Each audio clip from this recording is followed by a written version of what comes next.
What's good, everybody? Welcome in to one of my favorite hours of the entire week. This is the Early Edge NFL Prop Special. Follow our YouTube page. You're watching us right now, so hit that subscribe button so you know every single time new content drops into your feed. Right now, Mega NFL Preview, College Preview, UFC 268, all live in your feed right now. Now, when a bad week, because last week was bad for people across the board, but here on this show, we're just 4-6. That's not a horrible week. It's not great by any stretch, but when that's our bad week, then you know we've got really, really good guys on the show. And we don't just have good guys. We've got the best guys. So here's what we're going to do today. A little housekeeping. 100 likes. Pound that like button. Do it right now. If you have the comments up, take the comments down. Hit the like button, then you can put the comments right back up. We want you to be as active as you can possibly be. We get to 100 likes, I'll give away a year membership to SportsLine. 200 likes, 2. If we get to 300 during the hour, 5. And then if we get to that all-elusive 500 number, I'll give away a free Early Edge T-shirt, which is fresh off the presses. All right. So, as I mentioned, we had a little bit of an off week last week, but we have been killing it here on the show so far this year. So let's bring in the stars of the show right now. You know them. You love them. I want to see them, and there they are right below me. We call him Uncle Dave. Uncle Dave Richard from Fantasy Football Today. Welcome back to your show, sir. How are you?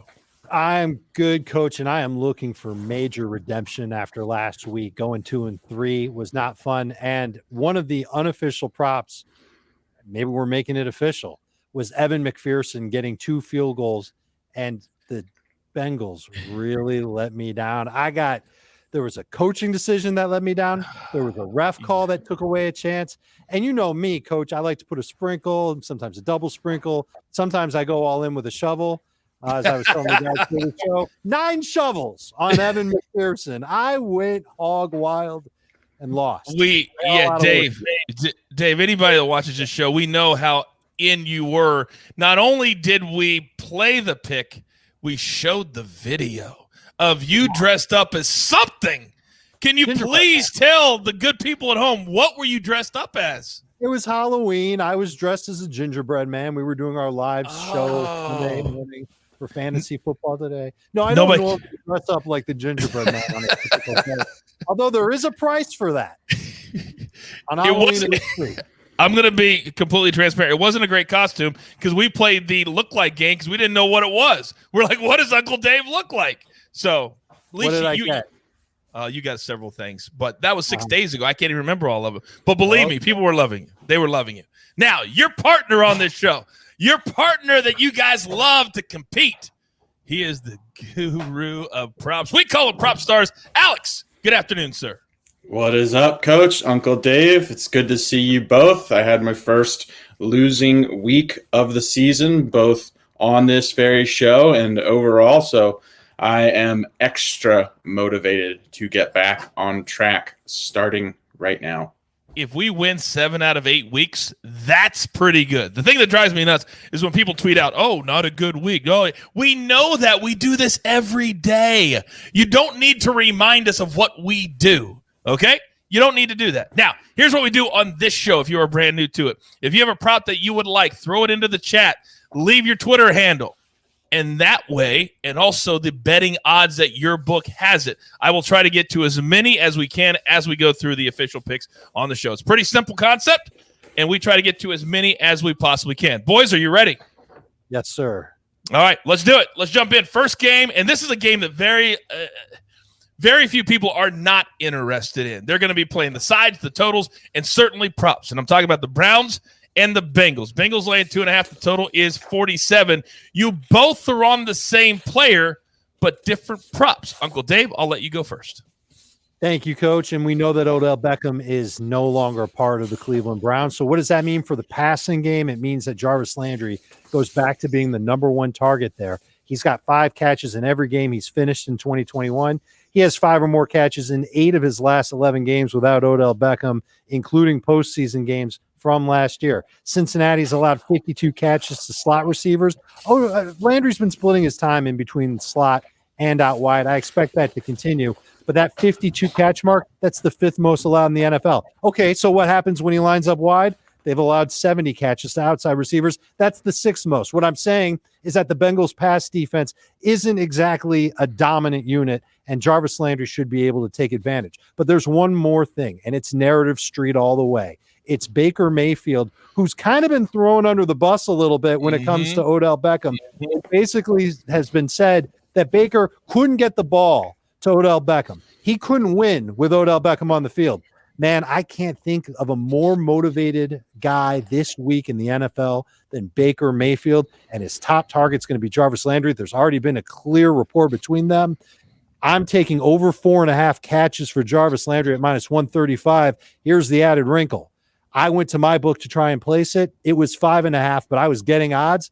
I took that too. I think Jarvis Landry is going to get a bunch of work in this game. Cleveland will try and do their thing. They're going to try and run the football, but Jarvis Landry is going to get a lot of work. He always does. And now that Odell's gone and that Baker's motivated, you're going to see Jarvis Landry come through with a good game.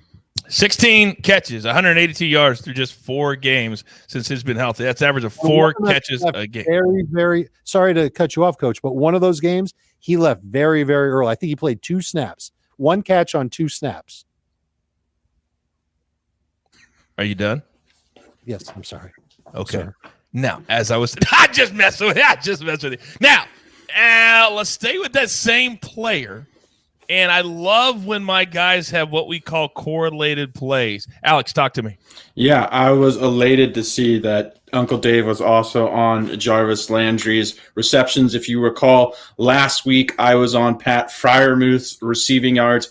Uncle Dave was on his receptions. Fortunately, we both cash that prop, so it always the stars align when Uncle Dave and I are on the same prop. So yeah, I am on Jarvis Landry over 48.5 receiving yards. I think Dave summed it up really well, but just to add a little bit of context, Landry handled 10 targets last week. He reeled in 5 for 65 yards versus the Steelers. He did have some drops. He looked a little rusty, but to me, he shook off the rust by the end of the game. He's clearly operating as the team's wide receiver 1. Now that Odell Beckham is out of the picture, I think the absence of Odell both raises his floor and ceiling, Landry's ceiling in Cleveland's offense. For whatever reason, Odell was just not a fit in this offense. It just did not look right. Baker was forcing throws to him. The passes he was throwing to him were not catchable. He's just far more comfortable with Landry as the number 1 receiving option. We also saw last week this same Bengals defense get absolutely torched by Mike White. What did Mike White do in that game? He just targeted short passing routes, which is Landry's absolute specialty. So yeah, I expect a very similar performance in the sense that Landry is going to be running a lot of high percentage routes near the line of scrimmage. I'm expecting double-digit targets. And we just saw this Bengals team just get absolutely obliterated by a player that profiles similarly to the type of guys that were having success versus this Bengals defense. Furthermore, the Bengals are very adept at stopping the run. I expect them to sell out to stop Nick Chubb. And the vulnerabilities or weaknesses in this defense are in the secondary. I think Landry's going to take advantage. I think Landry's going to step up big. I think he's going to have a large target share. And I think this is a great spot for him. Also, I just want to add too, I think all of these injuries are clearly taking a toll both on this Browns offense and the Browns defense as well. So I just think this is a great spot for Landry. All right. Some people are saying that it's already moving. What a shock. Up into the early 50s. How high would you play this, Alex? Probably close to 53.5, 54.5. All right, so a lot of it's around 51, 52 at FanDuel and DraftKings. So whatever you get, if you get in under that, I would encourage you to get it right now if you can. All right, so we're going to be on the catch prop and the receiving prop up to 52 or 53. All right, we've got chat questions already. I love it. Judy, over 4.5 catches, minus 120 for the Broncos. Dave, take this one. I've been a big Jerry Jeudy fan for a while, Coach. I think that he looked good by the second half and really more the fourth quarter of the Broncos game last week. His last 2 targets were caught for 25 yards. And I would imagine that Denver is going to play from behind against the Dallas Cowboys. And if you look at the receivers that have done the most damage against Dallas, it's been middle of the field types of target receivers, not the outside guys. Remember, week 1, Mike Evans, non-factor, but Chris Godwin goes off. Keenan Allen, this is week 2, had a good game, and he was all over the place in the middle of the field. Mike Williams did not quite have as good of a game. He saw Trayvon Diggs. I'm not even sure if that's week 2. I might be saying stuff. Bottom line is that I think that Jerry Jeudy can get to 5 catches, and I think his yardage prop was right around 53. I would take that as close to 55 as you can. I love it. I love it. David in the chat says, I'm not seeing that Jarvis Landry anywhere at 48.5. We just told you. I literally just told you that if you don't have your book, take it up to 52. They're going to be different. This is how good my guys are. When they give a play out, it changes like that. I'm talking you have to do it in real time, and that's why we also give you the number that you would play up to. All right, David, please listen. Please listen. All right, A.J. Dillon, over 36.5 rushing yards, minus 115. Alex, take that one. Yeah, I like that quite a bit. We obviously know Aaron Rodgers is not going to be playing in this game. We've seen A.J. Dillon's role grow each and every week. Unfortunately, we don't have very much data to pull from without Aaron Rodgers at quarterback for this Packers team, but I just have to imagine they're going to lean heavily on their running game. It's worked for them. A.J. Dillon has had a very good year. He seems to get stronger as the season goes on. His role is expanded each and every week. So, yeah, I'm expecting him to have double-digit carries and be 1A to 1B to Aaron Jones and, be the focal point of the running game. So, I like that prop quite a bit. I actually considered it for this show. All right, awesome. I love it when people in the chat match up with what you guys were targeting. It makes me feel really good, and I know it makes them feel really good at home. All right, we'll get back to the chat questions in a second. We got to get to our second game on our board, and that's the Texans and the Dolphins. Miami at 5.5-point favorite. This game started in that 7 number, and it continues to slide down with the news that they're getting their starting quarterback back. The Texans are. The total of 46.5. You each have a prop on both sides of the fence. So, Dave, what do you got first? I'm interested with Tyrod Taylor coming back. I think that's going to make it a more interesting game and a more competitive game. But my prop is on the Dolphins side, and it's Myles Gaskin over 12.5 rush attempts at minus 115. He had 12 carries last week. That was in a blowout loss against Buffalo. I don't think this is going to be a blowout. I don't think the Texans are good enough to blow out anybody. And if the Dolphins are going to blow out the Texans, that means Myles Gaskin's going to run a little bit more. Remember, Malcolm Brown on injured reserve, not able to play. It's down to Myles Gaskin and Savon Ahmed. And Ahmed at running back for the Dolphins really hasn't had that chance to be the lead guy, except when Gaskin's been hurt. Gaskin has been the one getting at least 15 touches per game each of the last 2 weeks. I see a path for him to get 15 carries in this game, much less 13, which is what you need to hit. Houston is seeing an average of, and this number is really what sold me on it.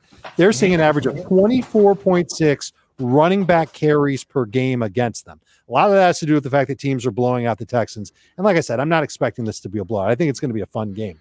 But just the fact that teams are running a lot against Houston makes me think that the Dolphins are going to want to try and run a lot against Houston. And this is where Myles Gaskin just comes into play. He's been the lead running back, should find a way to get 13 to 16 carries in the game. We don't care what he does with them. We just want him to get them, and I think he will.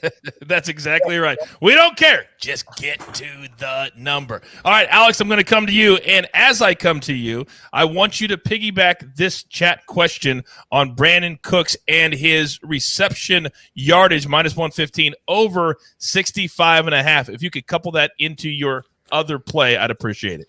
Absolutely, no problem, Coach. I do want to preface both the Cooks question and my prop by stating that I absolutely love the Myles Gaskin prop from Uncle Dave. I may or may not have just released my weekly column, and there may or may not be a Myles Gaskin prop in the column. That matches up very, very nicely with Dave's. Just wanted to add a few more things. Dave mentioned this, but the Houston is allowing 148.1 yards on the ground per game. That is the worst in the NFL. 30.9 rushing attempts. I think Gaskin is an absolutely fantastic play. So my prop sticking in this game is going to be Brandon Cooks over 4.5 receptions.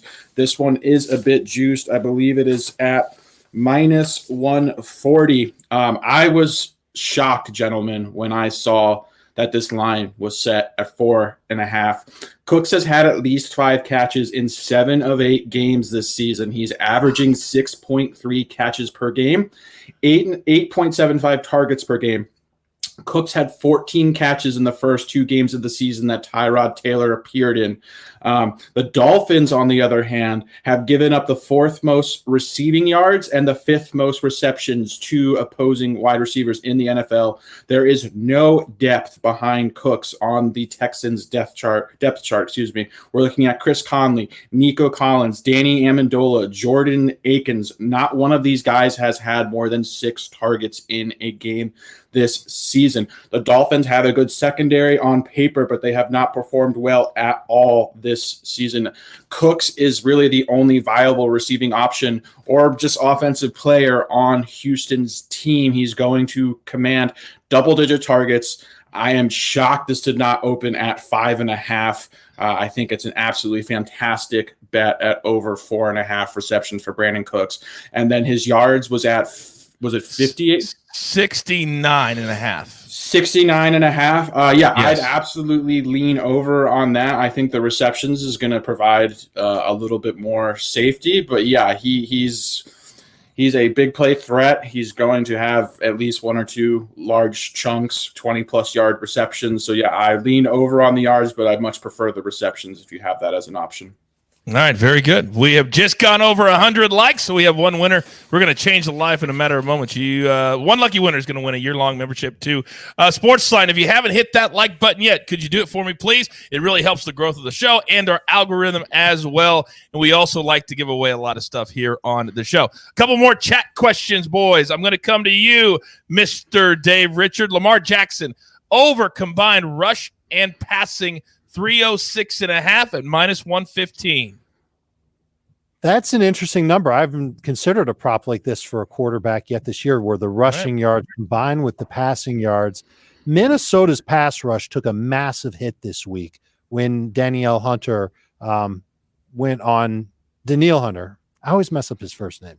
Mr. Hunter left. There you go. He's got a torn chest. He's done. So I don't know how much pressure there's going to be on Lamar, and he's been throwing the ball really well this year to begin with. Mm-hmm. So let's say he can get 250 yards in this game. Can he get 50 yards rushing? Yeah, he can. He's Lamar Jackson. I would be inclined to take the over, not just because Hunter isn't playing for the Vikings, but the Vikings might be able to put some points on the board and force Baltimore to not take a passive approach. Baltimore didn't improve their run game at the trade deadline. This offense is going to flow through Lamar Jackson. You're basically betting on the Ravens getting over 300 yards. How many is it? 306.5 yards. You're betting on them getting 307 yards of offense because most of it's going to go through him. I think he can do it, and I think the Ravens can do it. All right, very good. Travis, thank you for that question. I see Lee, I see Ronnie, I see Ryan, Chris, Courtney, Al, Brett, Scott. I see all of you. Kelsey, my girl, my favorite girl on the show. She just got her Early Edge t-shirt. I expect a picture on Twitter as soon as you unwrap that bad boy. All right, Alex, I'm going to come to you. Another chat question. Cole Beasley, over 55.5 receiving yards at -114. Talk to me. Yeah, clearly capable. Beasley's played well recently. I am, however, concerned with the fact that the Bills are 14.5-point favorites versus Jacksonville. That does not typically lend to the sort of game script where Buffalo is going to air the ball out a ton. On the flip side, we have seen Buffalo be very aggressive. They pass. Josh Allen passes as much as any team or as any quarterback, and the Bills' offense passes as much as any team in the NFL. So, yeah, I do not dislike the prop, but I'd prefer a more competitive game script to play this over. I'm looking more towards Emmanuel Sanders personally in this game. I love catching a player of his caliber after an uncharacteristic performance. I don't love this prop. I'm not playing the under, but yeah, I don't have a lot of I think the game script is just not where it needs to be for me to have a strong lean on the prop. Dave, what do you got? You see on the question from the chat from Maiden Focus, ribs in parentheses. He's not offering us a snack.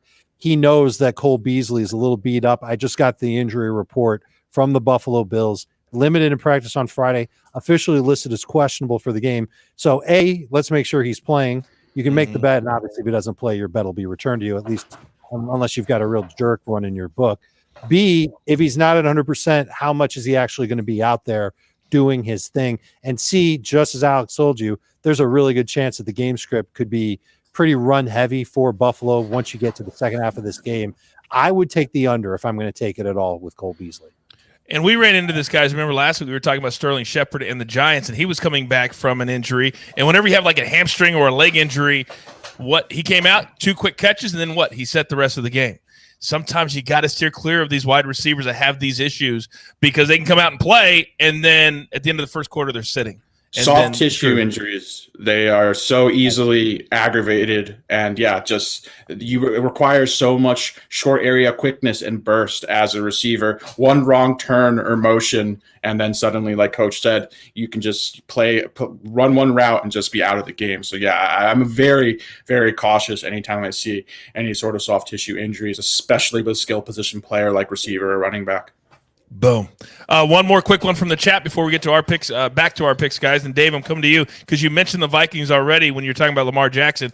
Chat question, Kirk Cousins. Last week he had 23 completions. This week his completion prop is over 23.5. Does the game script, Dave, lean into this over?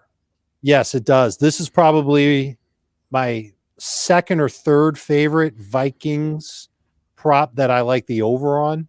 I think he can hit this one. It's always a little bit of a risk. And the key here is whether or not he's going to feel pressure from the Ravens pass rush. And the Ravens pass rush has been hit or miss over the balance of the year, but they do play a lot of man coverage. Cousins thrives against man coverage, and so does Adam Thielen. I was getting ready to come in here with a couple of Adam Thielen props. One of them, Adam Thielen to score a touchdown at plus 145. The other one was Adam Thielen. I can't remember what the reception total was, but I was thinking about taking the over on that. I know his yardage was 60.5. I wasn't quite as bullish on that, but he has been better each of the last 2 games. Bottom line is that the Ravens play the type of defense that Kirk Cousins does good well against.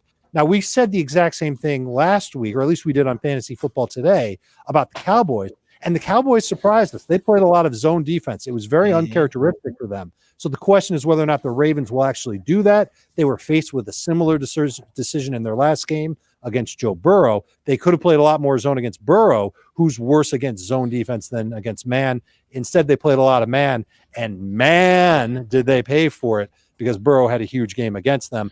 That's what makes me think that the Ravens will not change their stripes. They will play a lot of man coverage. Cousins will complete a lot of passes.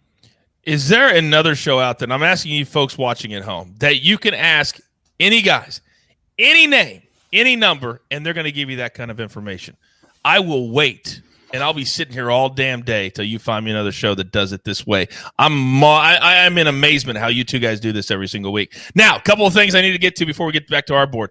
Aaron in the chat, and we preach this all the time. He said, last weekend absolutely wrecked my bankroll after going with much bigger units. Time to recover. Aaron, I cannot preach this enough. When you're talking about NFL betting, you will have losing weeks. Regression is inevitable, and last week was the regression week. We all struggle with it, but you have to keep the unit size the same throughout. Play the long game. We're here every day. We're here all year long. If you're going to be a sports bettor, you've got to have discipline and keep your bets the same. All right, also, to give you an idea of how quickly the lines move, Shako in the chat said Landry now all the way up to 55.5 on FanDuel, but I got it at 51.5 right when we gave it out. That's how important watching this show live is. So tell your friends that as well. The stuff moves like that. At first, I was joking around like week 1 and week 2. I'm not kidding anymore. This is what happens because my guys are the sharpest. All right, now let's move on to our next game. Alex, you're the only one that has a play on this game. Raiders -3 at the Giants. The total 46.5. We all know the emotional weeks that the Raiders have been through, and it cannot be easy being a player on this team right now for a lot of reasons. But what do you like in this game, Alex? Yeah, that is an excellent point, Coach. And the one guy who has been a pillar of consistency for this Raiders team, one of the few bright spots is my man Hunter Renfrow, and I am playing him over 55.5 receiving yards. Renfrow has eclipsed 56 yards in 5 of 7 games to start the season. While that production is clearly nothing to scoff at, Renfrow has accomplished this despite not even being a full-time player in the Raiders offense and averaging only 7 targets per game and having only run 206 routes on the season. I'm anticipating both of Renfrow's targets and snap count to see a healthy boost with Henry Ruggs no longer on the team. As we know, Ruggs accounted for 36 targets, 67 receiving yards per game, 218 route runs, with 43% of those routes coming from the slot, I might add as well.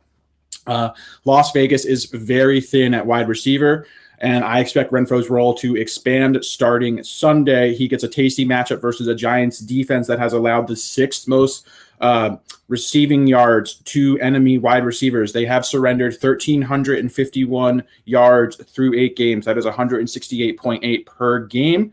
It would be an understatement to suggest the Raiders season has been tumultuous, having lost their head coach, having lost Henry Ruggs. Renfrow has just been a rock solid. You can see the chemistry between him and Derek Carr. He really, really trusts him. He runs a lot of very high percentage routes in an offense that ranks 2nd in passing yards per game. I have Renfrow penciled in for yards in the mid to high 70s.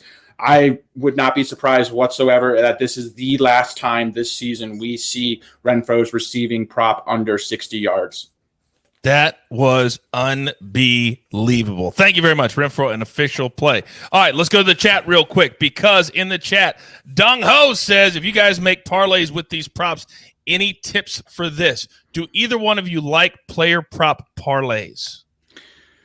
I occasionally will look into there can be some value in same game parlays, especially if you have a prop that's heavily juiced that you like a lot. But for the most part, I just single bet only. It's very dangerous parlaying props or parlaying pretty much anything.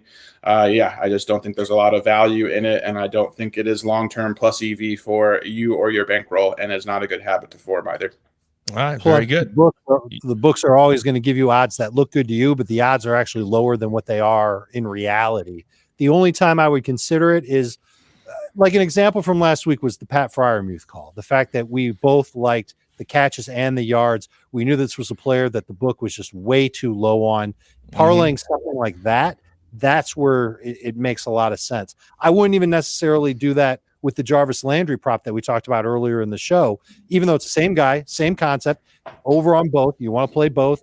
I just don't think it's worth it because everybody kind of knows what Jarvis Landry is. Freiermuth was so far under the radar that the books just weren't up to speed on him. You're absolutely right. And that's why when we had that one guy that thought it was a coin flip, it drove me bananas. Oh, props are a coin flip. No, they are not. Alex, what do you got? I also want to say, too, I think most books won't even allow you to parlay the same player in the same game as well, just as a aside. Absolutely. Absolutely. All right, we have our first winner. We're changing a life, and I could not be more excited. Courtney at C Hopping 333. Her name is Courtney. Welcome her to the family, everybody. Welcome in. You just won a year-long membership to SportsLine, and we could not be happier to have you. How about Lydia in the chat? She loves the show. And Lydia, we love that you are here. Tell all your girlfriends, because we want everybody. Everybody's welcome. Nobody here is minimized or looked down upon. So, Lydia, thank you so much for loving the show and bringing your positive energy to it. Now, we become so big time. When you got Prop Stars and you've got Uncle Dave, so big time that they came to me and said, Coach, we've got to now put commercials in your show. I said, only if they're about showtime. They said, okay, so here you go. Every day I walk through this world faking it. But sometimes I have an urge too strong to ignore.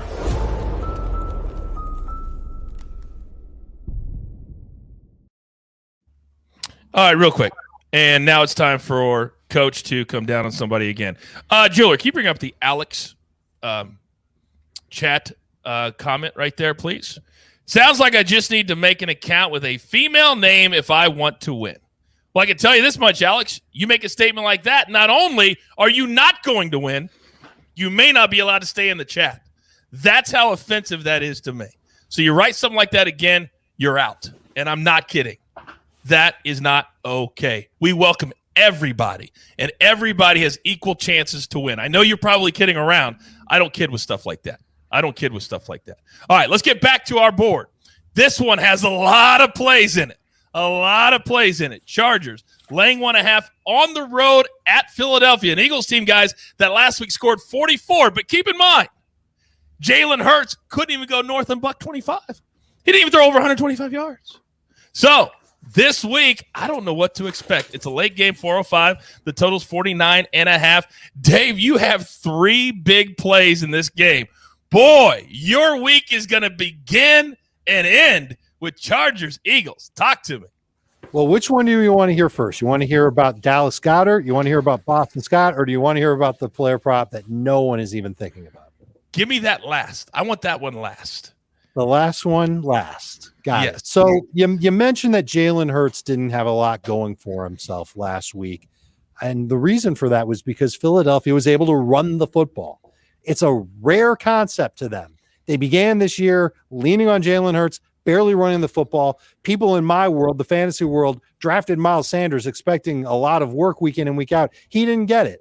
The last 2 weeks, this Eagles team has been running. They've been feeding their running backs. And poor Miles Sanders gets hurt. So he's not even available to play. But Boston Scott is.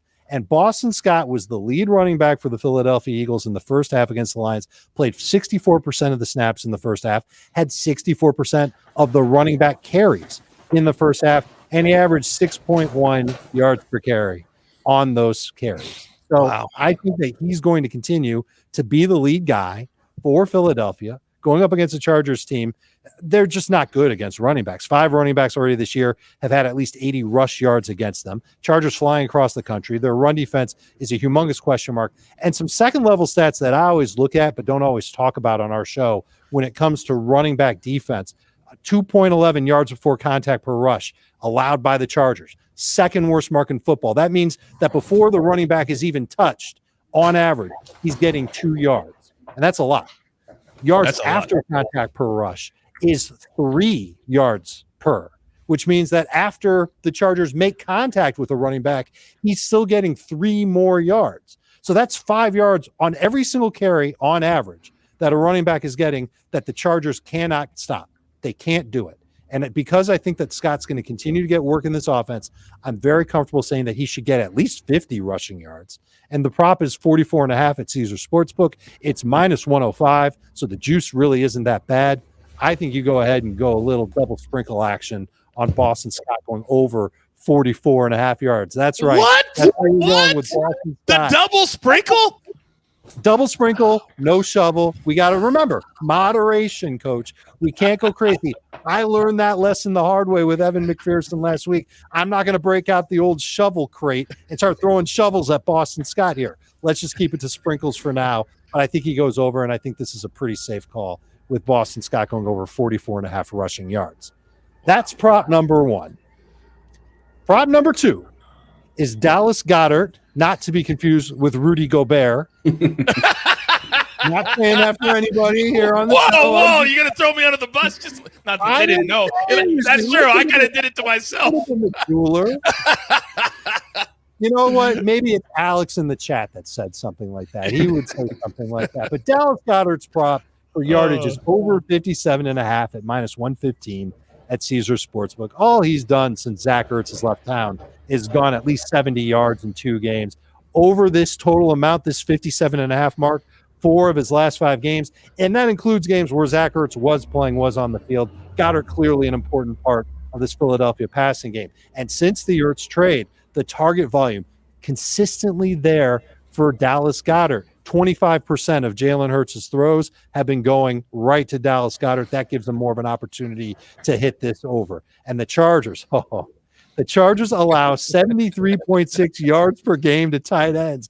It's the 3rd most in the NFL. They've been great at covering receivers all year because they've had some good cornerbacks. Those guys are banged up. So this is really a chance for the entire Philadelphia offense to get going. But we know that they haven't been good against tight ends, whether they're starters that are healthy or not.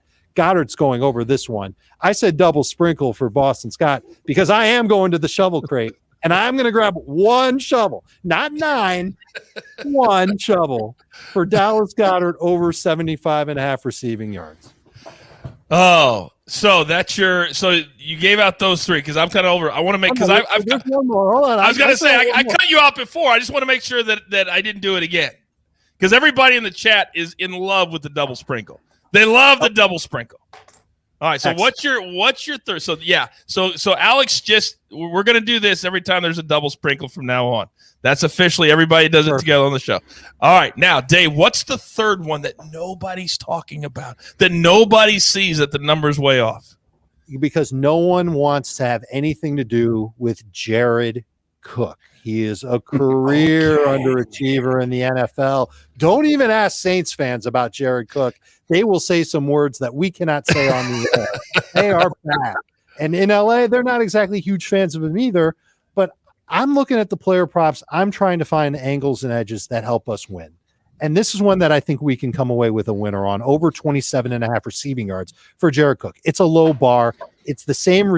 He's somebody who could end up being a bigger part of the Chargers offense moving forward because they've had trouble against the Ravens and against the Patriots. You've heard about Justin Herbert and how he struggled. Well, now it's Philadelphia's defense, and this Eagles defense really, they're okay. And I think they'll do a good job at containing Mike Williams. But I see the Chargers trying to change things up and lean a little bit more on Jared Cook. And the way that the Eagles play, it's that zone coverage. They want dink and dunk passes. Cook's perfect for that. And he gets about 5 targets per game to begin with. More importantly, it's a zone type of coverage. Jared Cook has the same receiving average versus zone coverage than man coverage. His catch rate is higher versus zone coverage than man coverage. He gets 3 more yards after catch per reception against zone coverage compared to man coverage. And a tight end has at least 30 yards. It's a low number, but hey, the prop's low. At least 30 yards for a tight end in 6 of 8 games. This last part will blow your mind. The 2 tight ends to play against Philadelphia who haven't had 30 yards are Travis Kelce and George Kittle. What? And you might hear that and you might think to yourself, well, why? Jared Cook's not as good as those guys. But the truth of the matter is that the Eagles made a decision with the way that they play defense. Yeah, focus on shutting those guys down. They will not make that decision with Jared Cook. Because if they do, they're going to get their doors blown off by Keenan Allen and Mike Williams. It's not going to be the way that Philadelphia rolls. Over 27.5 yards. It might be ugly and tense. He literally might get 2 catches for 29 yards. Hey, we'll take it. We'll take it. We'll take it. We'll take it. All right. I love those 3 plays from Uncle Dave. By the way, I tell you guys all the time when you watch the show, go and tell your friends. That's how we grow the show. So when somebody does that, I'm going to give him a shout out. Dung Ho again. He says, Coach, can you give a shout out to my friend Ethan Allen from Michigan for recommending me to this channel? Thanks. I'll do you one more. Hey, Prop Stars, how about you give a shout-out to Ethan Allen? Say hello from the Prop Stars guru. My man, Ethan Allen, what is good, brother? So glad you're hanging with us.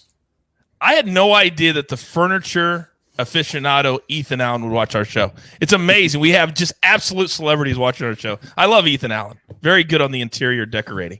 All right, we're staying in this game, and we've got a lot. I've been writing down all the props that you guys have sent into the chat. Don't worry. I've got about 10 more that we're just going to race through when we get done with our picks. So we're gonna break a record on how many we're going to talk about today. So, Alex, I know we're going to stay in this game, and you've got a prop from the Philadelphia side. What do you got? I do indeed. I couldn't let Uncle Dave have all the fun in this game. I had to jump in here. Furthermore, I couldn't allow for the show in honor of Coach to have 10 over, so I had to find an under because we know Coach loves unders. Please type in the chat, Coach loves unders. My play is Devonta Smith under 57.5 receiving yards. We heard Uncle Dave talk about this Chargers defense has been dismal versus running backs, has been putrid versus covering tight ends. The one thing this Chargers defense has done exceptionally well is covering opposing wide receivers. They have allowed only 827 yards through 7 games. That is an incredible stat. That is 118 yards per game to opposing wide receivers. Conversely, they are allowing the most rushing yards per game to running backs. Chris Harris Jr., Asante Samuel Jr., Derwin James, Nasir Adderley. These are all very, very good players in this Chargers secondary. Smith has also been held under in 4 of 8 games to start the season. He's been a massive boom or bust. When he misses this number, when he's held under 57.5, he averages 22.5 receiving yards per game. So he is just the epitome of a boom or bust option. He is either going to go for a big game or he's going to pretty much be shut down. A lot of his production this season has come in garbage time, or it's come versus bad defenses. Nearly half of his receiving yards are against Kansas City and Atlanta, who both rank in the bottom 5 in DVOA against the pass this year. The Chargers have only allowed 5 receivers this entire season to eclipse this number. The most yards they have allowed to an opposing wide receiver is 81 yards. That is incredible through 8 games of football. This game also projects to be competitive.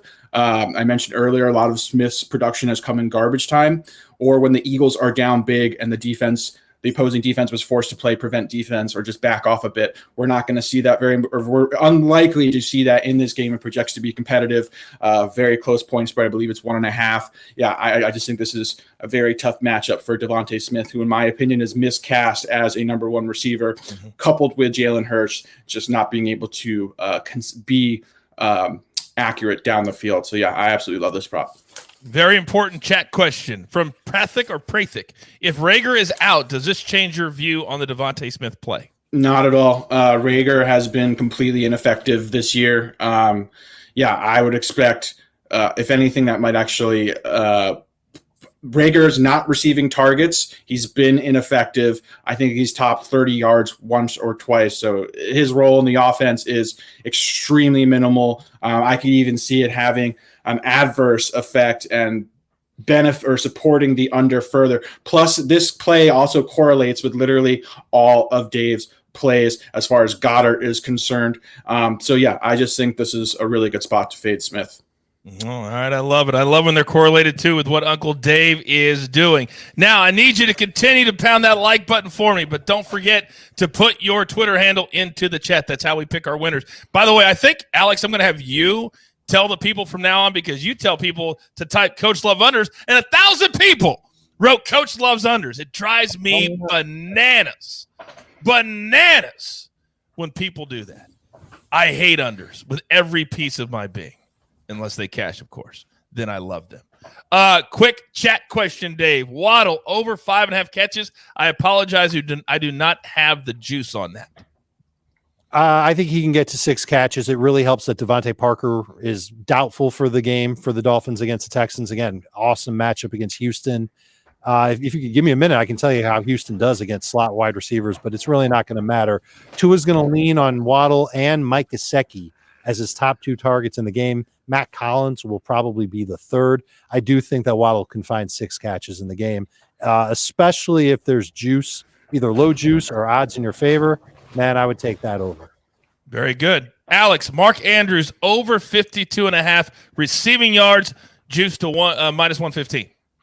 Yeah, I like Mark Andrews. I think that is an obtainable number. I certainly would not be looking under for Andrews. I will say that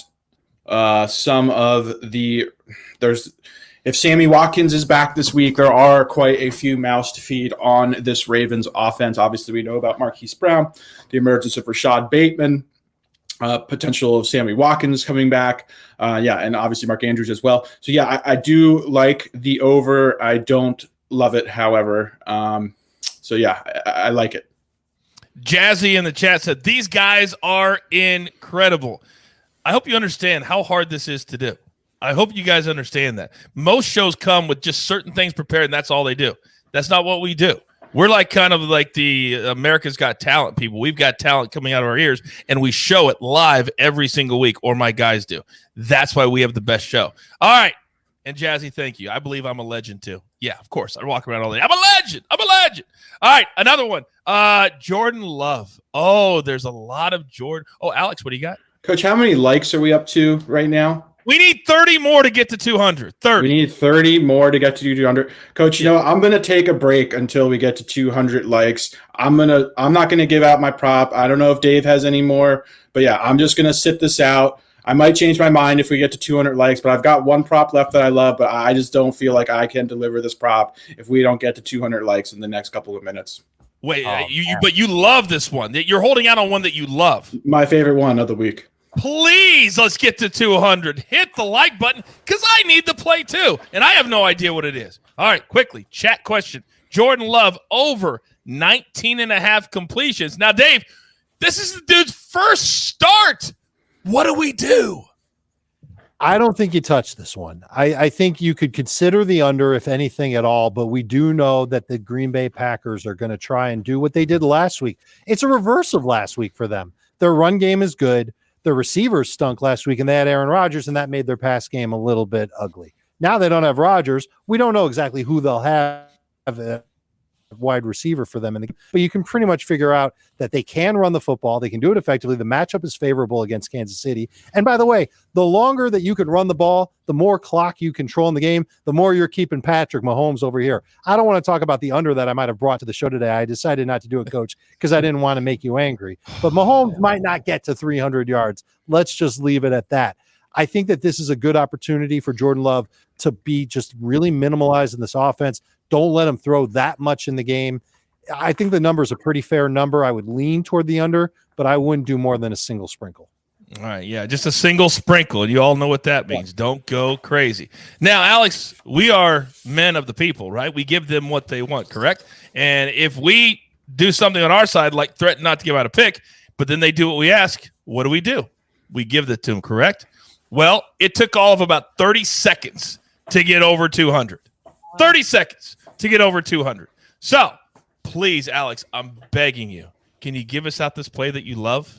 I can, Coach, and I appreciate it very much. Everybody who's watching, we love the likes. We love you. So thank you for doing that. My final play, one of my favorite props of the week, is Darrell Williams over 2.5 receptions. Listen, Williams may not be the flashiest player we've seen, but he has undoubtedly filled in admirably since taking over as the Chiefs' lead back for an injured Clyde Edwards-Helaire. Edwards-Helaire was eligible to return this week. However, he has yet to practice, and he's going to miss his 4th game in a row. Meanwhile, Williams has racked up at least 3 catches in 4 straight games. He's averaging 4.8 targets per game in the process. Seemingly out of nowhere, I know most people were shocked. I was curious what your take is, Coach. We saw Derek Gore just appear out of nowhere and handle 11 rushing attempts. He was just narrowly out carried by Williams, who ended up with 13 attempts last week for the Chiefs. However, even though it was concerning if you had potentially a Darrell Williams receiving prop, Gore did not finish with 1 target in the passing game. So, yeah, there is a chance that he is again going to be involved in the Chiefs' backfield, but he is not playing on passing downs. Williams' role as the primary pass-catching back is secure despite Gore's emergence in the backfield. We also saw last week that Williams was targeted a season-high 6 times last week. The Chiefs will also face a Kansas City defense that has been very vulnerable to receiving backs. They have surrendered 43 receptions to the position. The Packers, on the other side of things, has been stout versus the run. They've only allowed 77 yards per game to enemy running backs. The Chiefs' offense is struggling in a myriad of ways. Williams is one of the most reliable playmakers for the Chiefs. He's been a model of consistency. I believe he's absolutely a lock for 5 targets, and he's a great bet to reel in 3 catches for his 5th game in a row. All right, I've got a follow-up. Keep putting your Twitter handles into the chat. You guys are doing an amazing job. We're in the process of deciding who's going to be our next 2 winners. We haven't picked them yet, so put your Twitter handle into the chat for me. Now, several people in the chat are asking about the Williams receiving prop, which is anywhere from 16 to 17.5, depending on the book. Would you like this, Alex? I do like this only in the event you don't have the receptions as an option. We know how easy it is to complete passes to running backs. What is not easy, however, is the running backs to then gain yards, or it's more difficult to expect that, I guess I should say. So yeah, I much prefer the receptions prop to his receiving yards, just because I know he's very likely to receive 5+ targets. However, it does require him to then, break tackles or make people miss, which is again more difficult to project. So yeah, I prefer the receptions versus the yards, but I would play the yards probably up to around 17.5. All right, very good. It is now time for our speed round as we come to the end of the show. I've got several more. We're just going to rip through as quickly as we can. Then we'll do a full recap. If you came in late and you didn't hear all the information, we'll still tell you the plays. But I can't emphasize enough, the information is as important as the plays, because your book may not have the play that we give you. So you can use the information and adjust it accordingly to a prop that does make sense. Dave, Conklin over 32.5 receiving yards. I do not have the juice. I would lean toward the over on that. It's a good matchup this week for tight ends against the Baltimore Ravens. Alex, Alvin Kamara, longest rush, 14.5 yards. Yeah, I would lean over. I am somewhat concerned with the emergence of Mark Ingram in the offense. I do believe that he is going to siphon some carries from Kamara, but yeah, I would definitely lean over on that despite that. That number is insanely low. It does seem like that, right? Okay. All right, let's go back to the Chiefs game, Dave. Tyreek Hill over 81 receiving yards. And again, I apologize, I don't have the juice. Please remember, if you have a question, put the juice in there too. It makes it so much easier because the juice matters a whole bunch. Dave. I would lean toward the under on this one. The Packers play a very zone-specific type of defense that limits those types of big plays, and I really doubt that he gets as many targets as he did last week. This one I got to stay with you because you're our kicker aficionado. Matthew Wright over 1.5 field goals, juice to plus 185. The juice is what they're trying to get you in the door with, but How many field goal opportunities will Jacksonville even take in the game? You're going to need a couple of Josh Allen turnovers, and then you got to hope that the Jaguars can actually drive downfield. I'm staying away from this one. I thought that you might. Daniel Jones, Alex, over 21.5 rushing yards, minus 115. Yeah, we have seen Jones rely a little bit less on his legs in recent weeks. The Raiders do have a good pass rush, however. So yeah, this does seem like the sort of potential matchup that he could use his legs a bit. So yeah, I like this. Okay. I got to bring up a chat because sometimes, you know me, I got to call people out. John Sanders, I missed the memo that said they changed the start time to 2 p.m. Eastern time. All right. John.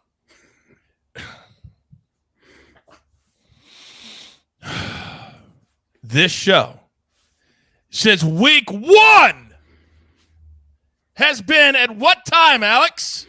2 p.m. Eastern, Coach. 2 p.m. Eastern, Coach. But yet you want to come into my chat and say, I missed the memo, as if you're the only one. I guess you are the only one that didn't know there wasn't a memo, because we've been at the same start time every single week. I'm going to put you in the same category as the guy that says on a Monday, hey, Coach, you guys should do a prop show. I think that would be a great idea. After week 6.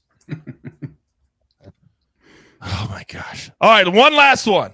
Alex, Austin Eckler. Hey, we've loved playing him this year. Over 40.5 receiving yards, minus 115. Talk to him. Yeah, this is an interesting one, Coach. I've looked at this one very closely. This actually opened, I want to say, at 47.5 yards and is now down to 40.5 yards. Yeah, the Eagles do struggle with backs that possess a similar skill set to Eckler. Now, the issue is going to be Eckler is being predominantly used as an early down running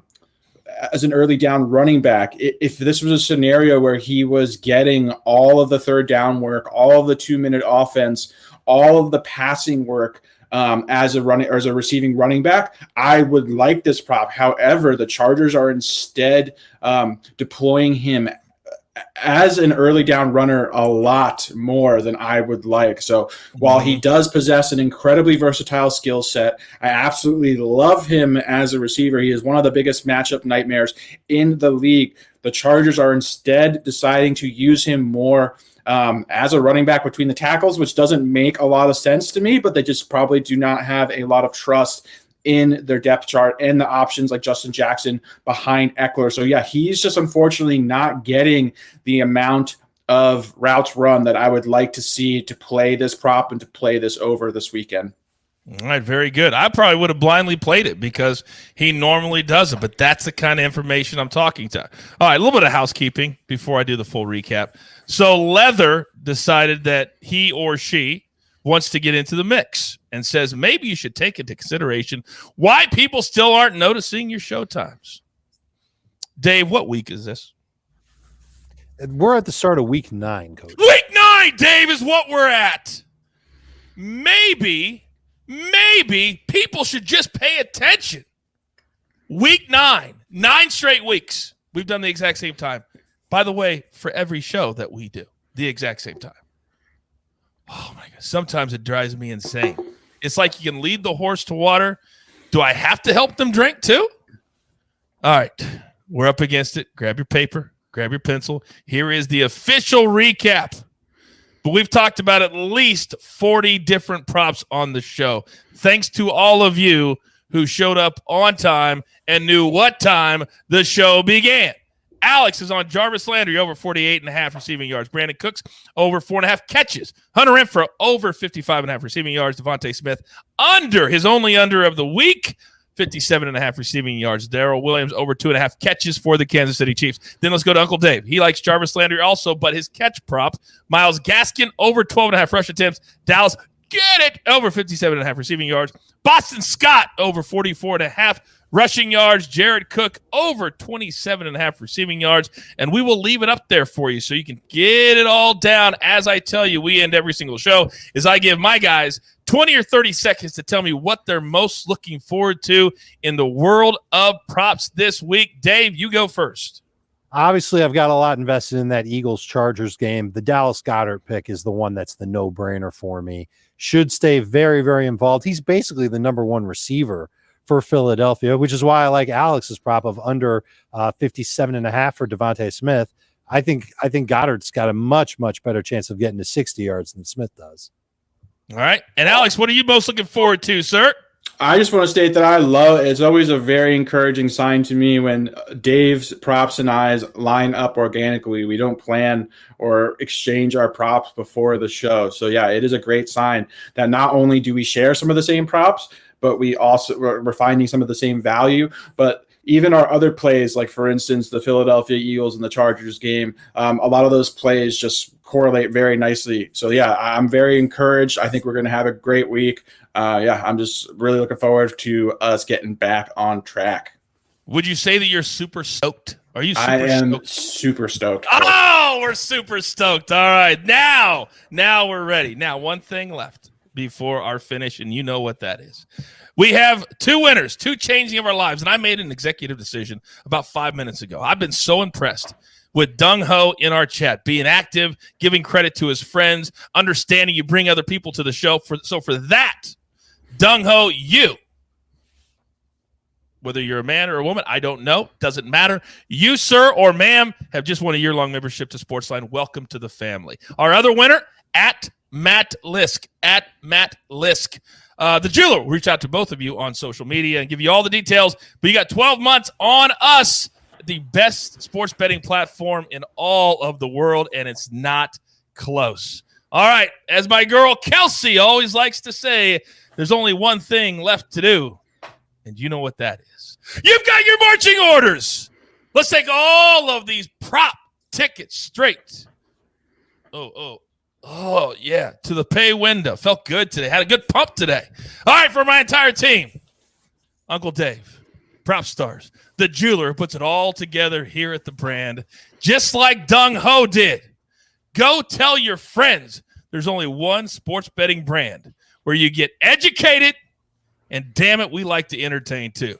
And we have a ton of fun, and we do it every single day. All right, we like to call it the early edge. Good luck.